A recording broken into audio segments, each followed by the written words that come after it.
good morning from America's Man's Man. I am Peter Vidala, and I've noticed that even within the very, it's an anomaly. I'm going to a Bible church. It calls itself a Bible church. They don't really, they're seeking the Bible, okay? They're seeking the Bible, so we can't say that it's not the kingdom of heaven, because we have to kind of give the benefit of the doubt.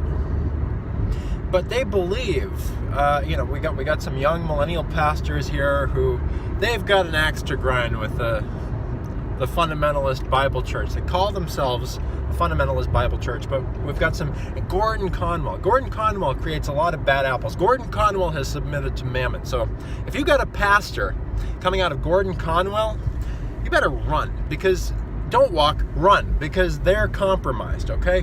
They need, it's not that they're beyond help, but the kind of growth that they need to experience in order to be useful to the kingdom of God is not the kind of growth that they want to be attempting while they're leading a church. So just FYI, stay away from Gordon Conwell pastors. Do not have them lead your congregation.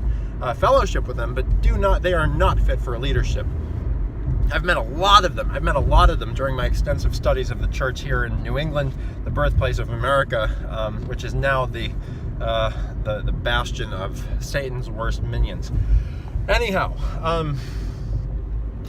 Jesus, when his father's temple was threatened, we all know what he did. Come on, even the liberal Bible study theologian, and I met some Gordon Conwell guys, and they're like, whoa, Jesus had the miracles to back it up. Because let me tell you the alternative, okay? Jesus turned over tables, okay? He turned over the tables in the temple, okay? Because here's the alternative, and here's what all the liberal churches are going. I'm sorry, Pastor Tim, not the Pastor Tim way out in Arizona there. Here's the alternative. If you keep on going this liberal direction, because this is what you're doing. You ever see Back to the Future? And Marty McFly, just like his dad, it's like, I've always had a problem with confrontation. He can't face Biff, this big bully, storms into the house, just totally off the cuff, unhinged. Well, McFly, you didn't tell me that your car had a blind spot, and that's why I got into that accident. And this is what the homosexual thugs are doing to God's people. And this is what we've been doing for my entire lifetime. And we as a church, it hits me right here. It's stupid evangelicals. And as a Bible-believing Christian, I'm sick of it, You're acting retarded, okay? Retarded, and I say that in the most loving and Christ-like manner possible. Okay? You have a problem with confrontation, okay? Because here's what you've done, okay? And when I say you, I mean we as a church, because I have to own this, because I'm part of the church. Okay, all right. Well, all right. You guys want to have two men doing the most abominable thing. It's too early in the morning. I need some more coffee. The most abominable thing that God ever destroyed two cities over, even the entire world, had to flood the whole bloody world because of this most perverse, most sexual thing, worse than adultery. Yes, Gordon Conwell. Gordon Conwell, a bastion of Satan. Don't ever let someone coming out of Gordon Conwell lead your church, because they will bring it to Satan. They will deliver it to him on a steak platter and say, Satan, would you like some more of our souls? That's what they do. Okay? So, but other than that, it's a great little seminary. It's like Harvard Divinity School. Great little academic institution there of higher learning on the North Shore. I don't want to put too fine a point on it, but anyhow, all of that's kind of a little bit of a tangent. This is what we've been doing. Stay with me, because I haven't gotten to the most important part yet, okay? So back when I was in high school, the church was doing what to stop homosexual marriage? Nothing. okay? And you're going to stick two men kissing in front of little girls having parades in our towns?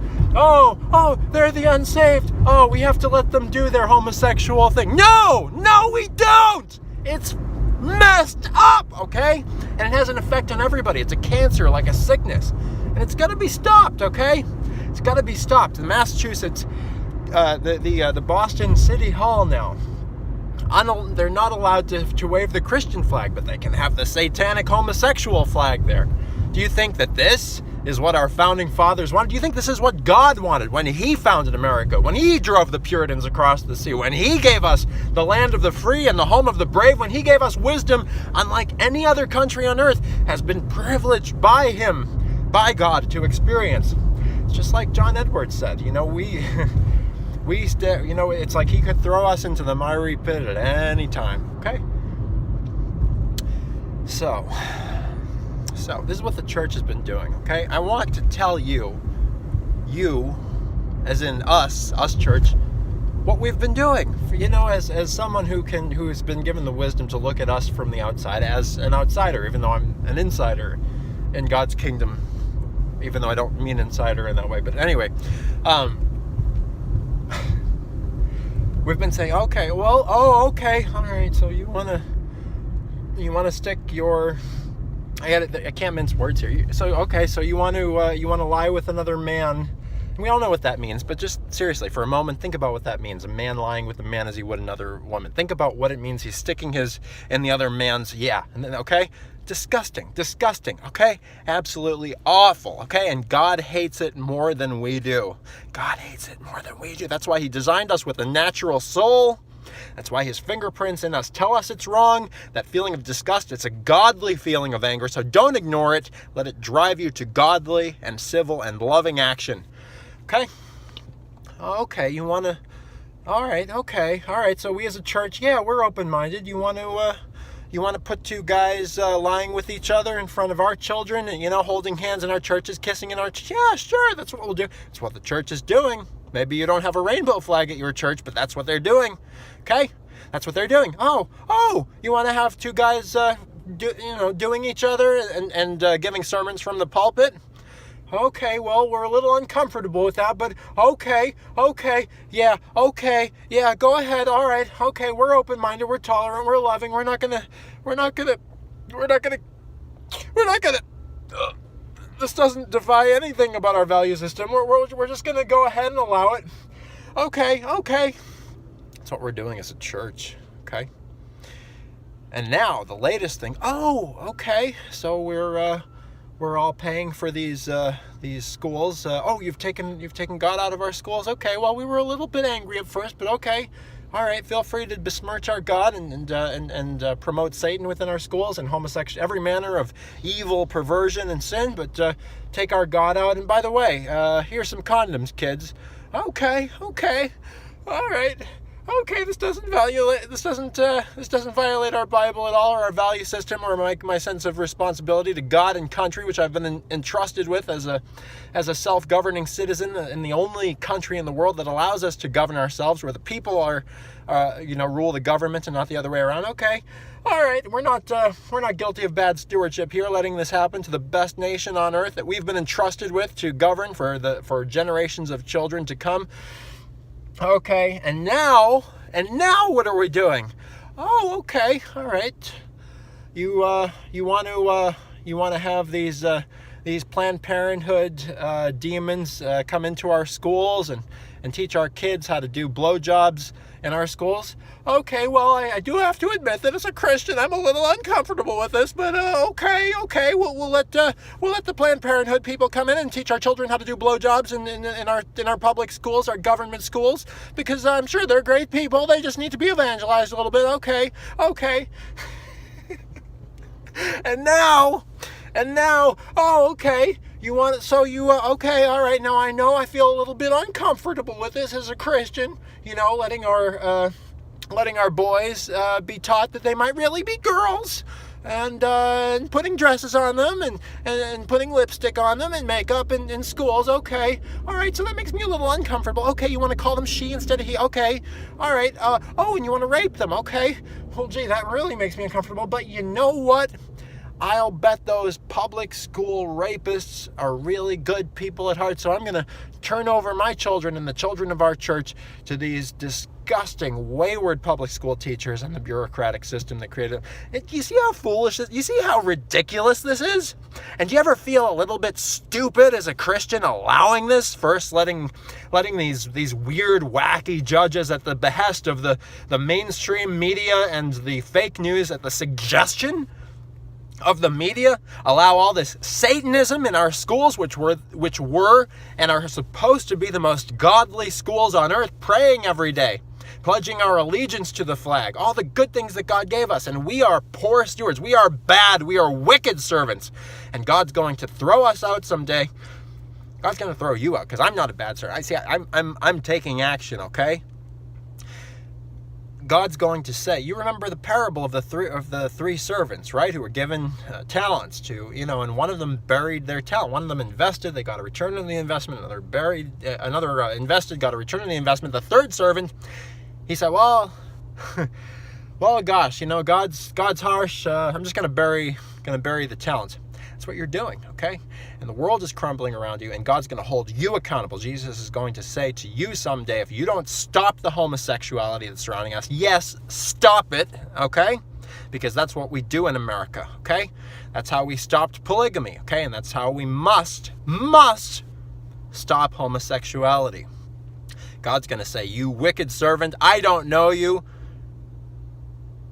And this is I think it's a salvation issue. I don't really make distinctions about salvation issue, wisdom issue, because, evil's evil at the end of the day.